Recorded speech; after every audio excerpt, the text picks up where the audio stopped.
7 años después de la muerte de José José, su voz sigue apareciendo donde menos se espera. En una radio encendida de madrugada, en una cantina cuando alguien ya no sabe cómo pedir perdón, en una casa silenciosa donde suena El Triste y una persona siente que la canción fue escrita solamente para ella. Pero detrás de aquella voz perfecta había un hombre que pasó gran parte de su vida tratando de escapar de algo que no se veía desde las primeras filas. Cantaba sobre abandonos porque conocía el abandono, cantaba sobre derrotas mientras sonreía ante miles de personas. Y cuando el público creyó que el príncipe lo tenía todo, él comenzó a perder la tranquilidad, la familia, la salud y finalmente su propia voz. Murió el 28 de septiembre de 2019, lejos de la ciudad que lo convirtió en leyenda, en medio de una familia dividida y de preguntas que tardaron días en encontrar respuesta. No existe una carta secreta capaz de explicarlo todo. Existe algo quizá más triste. Señales públicas que, vistas juntas después de 7 años, dibujan una herida profunda. ¿Qué dolor acompañó realmente a José José, incluso cuando todo el mundo lo aplaudía? Para entender la tragedia hay que volver al momento en que todo parecía comenzar de la manera más hermosa. Marzo de 1970.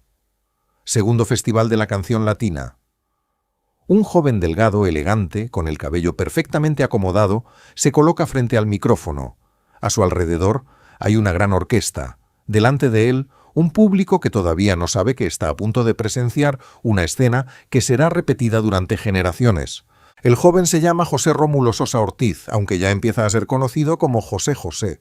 La música avanza, él contiene el aire, y entonces canta El Triste. No necesita correr por el escenario, no necesita luces imposibles ni 20 bailarines. Le basta con permanecer casi inmóvil y abrir la boca.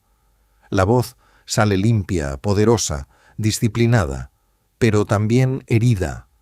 Hay notas que suben con una facilidad asombrosa y otras que se quiebran apenas lo necesario para que la canción no parezca una demostración técnica, sino una confesión. No ganó el primer lugar. Y sin embargo casi nadie recuerda con el mismo fervor quién ganó aquella noche. Ese fue su extraño destino, perder una competencia y conquistar un continente. A partir de allí quedó grabada una imagen. El traje impecable, la mirada seria, una mano siguiendo discretamente la melodía, el rostro de un hombre que parecía entender todos los adioses del mundo, aunque apenas tenía 22 años. José había nacido en la Ciudad de México el 17 de febrero de 1948 dentro de una familia de músicos. Su madre, Margarita Ortiz, era pianista, su padre, José Sosa Esquivel, tenor de ópera.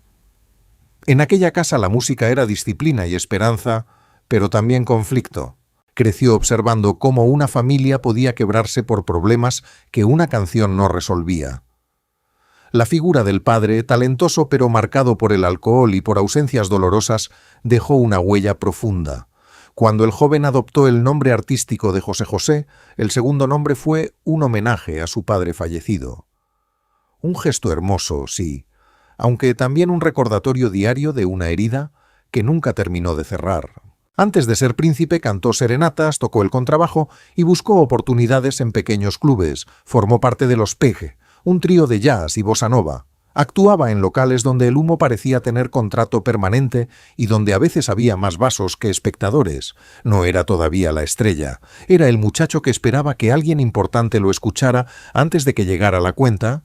Luego llegaron las grabaciones y el nombre que se convertiría en una marca emocional para millones.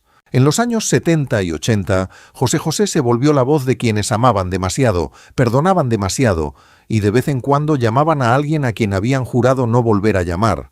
Sus canciones hablaban de personas que rogaban, dudaban, regresaban y se equivocaban. Tal vez por eso el público lo sintió cercano. Gavilán o paloma, almohada, lo pasado, pasado, amar y querer, volcán, lo dudo, 40 y 20. Cada título parecía abrir una habitación distinta dentro de la misma casa. La casa del amor herido. Y él sabía entrar en todas. En el escenario su elegancia tenía algo casi antiguo. Cantaba como si cada palabra debiera pronunciarse con respeto. No se burlaba del sufrimiento de sus canciones. Lo asumía. Hasta el gesto más pequeño parecía decir, sí, esto duele, pero vamos a cantarlo bien. La industria lo convirtió en una figura internacional. Vendió millones de discos, llenó grandes recintos y fue escuchado más allá del mundo hispanohablante. El joven de los clubes nocturnos terminó recibiendo ovaciones en escenarios enormes. Solo que con José José el escenario nunca estaba ocupado por una sola persona. También subían con él el niño que temía perder a su padre, el joven inseguro que necesitaba aprobación, el hombre al que le costaba decir que no, y el artista sometido a una maquinaria que siempre pedía otra canción, otra entrevista, otra gira. Desde afuera era una vida brillante. Desde adentro, la historia ya comenzaba a complicarse. La fama suele contarse como una escalera: primer disco, primer éxito, primera gira, primer gran teatro. Pero la vida real no sube de manera tan ordenada. A veces, mientras la carrera asciende, la persona se hunde. José José trabajó con una intensidad agotadora: grabaciones, viajes, entrevistas, presentaciones y compromisos sociales. Su voz era un instrumento extraordinario, pero la industria también la trataba como una fábrica que no debía detenerse. Cuando un cantante sostiene económicamente a muchas personas, descansar puede empezar a parecer un acto de egoísmo. Él quería cumplir. Ese deseo que parecía una virtud terminó convertido en trampa. José reconocería públicamente sus problemas con el alcohol y otras sustancias. Habló de fragilidad, inseguridad y de su dificultad para negarse. No se presentó como un rebelde orgulloso de sus excesos, sino como alguien vulnerable que entró en ciertos ambientes sin tener las herramientas emocionales para salir. En el espectáculo de aquellos años, beber podía confundirse con convivir. Una copa celebraba el éxito, otra calmaba los nervios, otra ayudaba a dormir, y otra prometía que el dolor del día anterior no regresaría. Pero regresaba. Siempre regresaba. Después de El Triste, parecía destinado a una carrera sin límites. También hubo expectativas internacionales que no se concretaron como él esperaba, y la distancia entre lo prometido y lo obtenido alimentó periodos de frustración. A eso se sumaron enfermedades, agotamiento y una presión que no desaparecía al cerrar la puerta del hotel. A comienzos de los años 70 sufrió una grave neumonía que afectó su capacidad respiratoria. Para cualquier persona era una enfermedad seria. Para un cantante que dependía de sostener el aire con precisión, era como escuchar que el piso del escenario podía romperse bajo sus pies. Se recuperó y continuó. Esa frase se repetiría demasiadas veces. Se enfermó y continuó. Tuvo problemas familiares y continuó. La voz empezó a resentirse y continuó. Porque el público no compraba un boleto para ver a José Rómulo preocupado, compraba un boleto para ver al príncipe de la canción. Y el príncipe debía presentarse. Durante los años de mayor éxito, los discos se sucedieron con velocidad. José tenía una capacidad singular para apropiarse de canciones ajenas sin borrar al compositor. Las hacía suyas y al mismo tiempo las entregaba al público. Pero cuanto más cantaba sobre control, más difícil parecía controlar su vida. El alcohol dejó de ser un hábito privado, afectó decisiones, relaciones, finanzas y salud. Hubo recuperaciones y recaídas, personas que intentaron ayudarlo y ambientes que se beneficiaban de que siguiera trabajando aunque estuviera mal. Es fácil mirar hacia atrás y preguntar ¿por qué no lo dejó? Pero la adicción no funciona como una puerta que una persona simplemente decide cerrar. Reduce el mundo, altera prioridades y convierte una promesa sincera en una batalla diaria. José sabía que estaba perdiendo cosas, pedía perdón, intentaba volver, y aún así, durante mucho tiempo, no lograba sostener la salida. Su vida sentimental también osciló entre el deseo de construir un hogar y la dificultad de habitarlo en paz. Su primer matrimonio con Natalia Kiki Herrera Calles fue breve y muy expuesto. Más tarde, su relación con Anel Noreña se convirtió en uno de los capítulos centrales de su vida. José y Anel se conocieron cuando él comenzaba a transformarse en un fenómeno.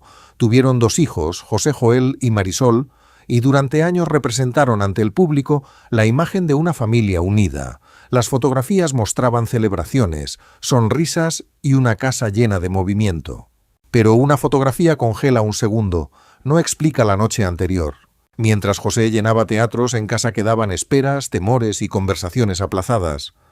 La fama lo hacía visible para millones y, paradójicamente, podía volverlo inaccesible para quienes estaban más cerca. La crisis se construyó con ausencias, recaídas, reproches, reconciliaciones y nuevas promesas. Primero, Hay pequeñas grietas, una silla vacía, una llamada que no llega, un niño que pregunta ¿cuándo vuelve papá? No hace falta convertirlo en villano para reconocer el daño. Tampoco convertir a su familia en enemiga para defenderlo. La tragedia está en que podían amarse y al mismo tiempo hacerse daño. En la década de los 80 alcanzó una cima comercial extraordinaria. Su interpretación se volvió más madura y oscura. En Lo dudo o Desesperado, cada respiración tenía peso y cada silencio parecía sospechoso. El público escuchaba técnica. Tal vez también estaba escuchando cansancio. Con los años llegaron problemas económicos, conflictos profesionales y desgaste. José seguía siendo José José, pero el hombre detrás del nombre necesitaba algo que los discos de oro no podían ofrecerle: descanso, límites y la certeza de que podía ser querido incluso cuando no cantaba.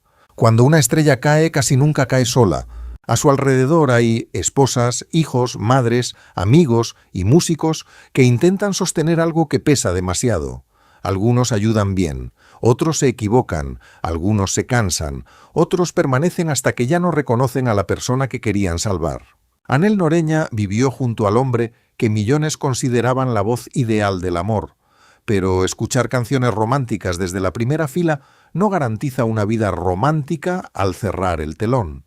Ella dejó testimonios duros sobre el matrimonio, las adicciones y el desgaste. José habló desde su propia perspectiva. Como ocurre en muchas relaciones rotas, no existe una versión capaz de ordenar todos los recuerdos. Hay heridas que cada persona narra de manera diferente porque cada una las vivió desde una habitación distinta. Lo verificable es que la relación atravesó crisis graves y terminó en divorcio en 1991. Para José Joel y Marisol, él no era solamente un ídolo, era su padre. Y esa diferencia lo cambiaba todo. El público recibía 3 minutos de perfección.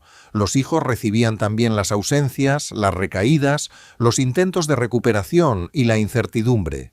Podían sentirse orgullosos de verlo en televisión y, al mismo tiempo, desear que nadie pronunciara su nombre durante la cena. Ser hijo de una leyenda significa compartir al padre con desconocidos. Y a veces significa que los desconocidos creen conocerlo mejor que tú. José amaba a sus hijos, pero amar no siempre significa saber cuidar. Una persona puede sentir un amor inmenso y, aún así, estar demasiado enferma o rota para convertirlo en presencia cotidiana. Ese es uno de los aspectos más dolorosos de la adicción. No elimina necesariamente el sentimiento. Daña la capacidad de demostrarlo de manera estable. A finales de los 80 y comienzos de los 90, su deterioro se hizo visible. La separación, los problemas económicos y la adicción se mezclaron. Y el cantante, que había pronunciado cada sílaba con precisión, empezó a tener dificultades para controlar el instrumento que lo había llevado al mundo. Para cualquier artista, perder facultades es doloroso. Para José José, perder la voz significaba perder su identidad. ¿Quién quedaba cuando el príncipe ya no podía cantar como antes? En 1993, después de una etapa especialmente oscura, ingresó en rehabilitación en Estados Unidos. Durante esa etapa conoció a Sara Salazar, quien más tarde se convirtió en su tercera esposa. José describió aquel periodo como un renacimiento, encontró apoyo espiritual, intentó reconstruir su salud y formó una nueva familia. Con Sara tuvo a Sarita Sosa. Durante un tiempo la vida pareció ofrecerle otra oportunidad. Volvió a presentarse y a recibir homenajes. Su voz ya no era la misma de 1970, y él lo sabía mejor que nadie. Sin embargo, había algo profundamente humano en verlo regresar. El público ya no aplaudía solamente las notas, aplaudía al hombre que había sobrevivido.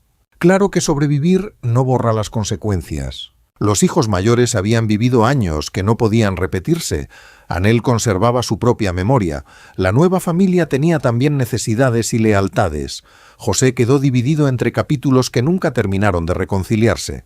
En México estaban sus raíces, gran parte de su carrera y 2 de sus hijos. En Estados Unidos, su esposa Sara y su hija menor. Entre ambos mundos estaba él. Con el tiempo, la salud añadió nuevas pruebas: problemas respiratorios, afecciones digestivas, diabetes, parálisis facial y dificultades para hablar y cantar. En 2017 anunció que padecía cáncer de páncreas. Lo hizo mediante un mensaje público, muy delgado pero sereno, intentando tranquilizar a quienes lo querían. Hasta enfermo parecía sentir la obligación de consolar a los demás. Después recibió tratamiento y se trasladó a Miami. A partir de allí, la información sobre su estado se volvió escasa y contradictoria. Sus hijos mayores dijeron durante periodos no tener contacto directo con él. La familia menor sostuvo que estaba siendo atendido y protegido. El público tomó partido. Los programas de espectáculos convirtieron el dolor familiar en capítulos diarios. Pero detrás del ruido había una realidad sencilla y terrible. Un padre enfermo estaba lejos de parte de sus hijos y ellos no sabían con claridad cuándo podrían volver a verlo. No hace falta decidir quién tenía toda la razón para comprender la herida. La distancia ya era el castigo. Tal vez el detalle más doloroso de la historia de José José no sea una pelea, una deuda o una recaída concreta. Tal vez sea el silencio.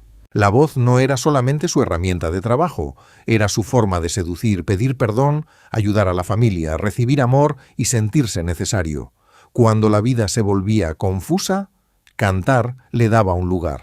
En el escenario todo tenía orden. La orquesta comenzaba, él respiraba, la nota llegaba, el público respondía. Fuera del escenario la vida era mucho menos obediente.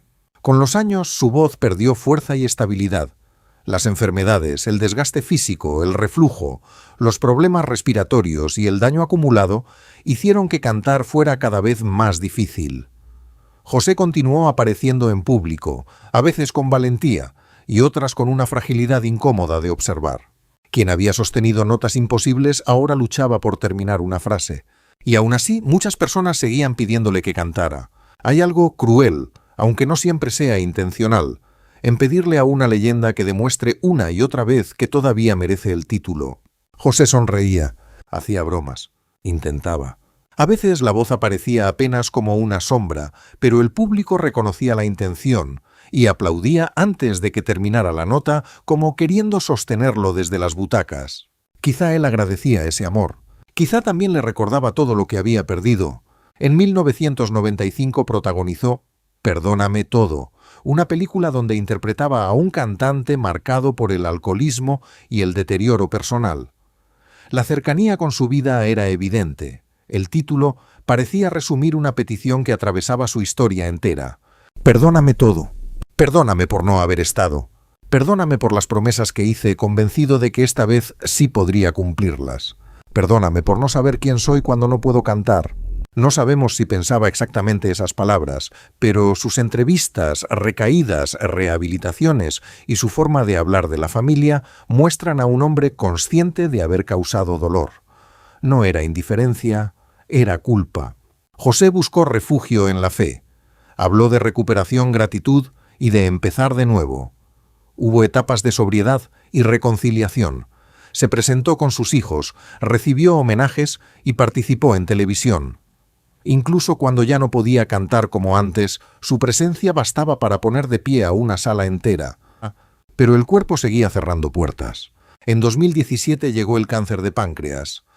José comunicó que enfrentaría la enfermedad. En las imágenes estaba muy delgado y su voz hablada era débil. Sin embargo, seguía siendo amable, más preocupado por calmar a sus admiradores que por exhibir su miedo. Después vino el traslado a Miami, y luego casi nada. Durante meses, su figura quedó envuelta en versiones, que estaba mejor, que estaba delicado, que no quería hablar, que no podía hablar, que sus hijos mayores intentaban comunicarse, que su hija menor lo protegía. La verdad completa pertenecía a una habitación a la que el público no tenía acceso. El 28 de septiembre de 2019 llegó la noticia. José José había muerto en el sur de Florida, a los 71 años. Entonces comenzó una escena que parecía escrita por un guionista demasiado cruel. José Joel y Marisol viajaron a Miami y expresaron ante las cámaras que no sabían con certeza dónde estaba el cuerpo de su padre. Durante horas, la familia y el país vivieron una confusión dolorosa. Después se confirmó la funeraria y comenzaron los acuerdos para los homenajes. El hombre que había unido a generaciones con canciones de amor dejó una familia que no conseguía ponerse de acuerdo ni siquiera en la despedida. Sus cenizas fueron divididas. Una parte permaneció en Miami. Otra regresó a México para recibir homenajes, incluido el Palacio de Bellas Artes. Incluso después de muerto, José José quedó entre dos lugares. Entre dos familias. Entre dos formas de recordarlo. Esa imagen es quizá la más fuerte de todas, sus cenizas viajando hacia destinos distintos, como si su cuerpo terminara representando la división que marcó sus últimos años. Y aquí aparece el dolor que 7 años de distancia permiten observar. José pasó la vida temiendo el abandono y terminó muriendo en medio de distancias afectivas que nadie pudo resolver a tiempo. Buscó amor en el aplauso, las parejas, la familia, la fe y quizá también en sustancias que por unos minutos prometían descanso. Recibió muchísimo amor, pero el amor masivo no siempre cura la herida íntima. Un estadio lleno no reemplaza una conversación pendiente. Un homenaje nacional no devuelve una tarde con los hijos. 1.000.000 de voces cantando El Triste no responde la pregunta que un hombre se hace al quedarse solo. ¿Me querrían igual si ya no pudiera cantar?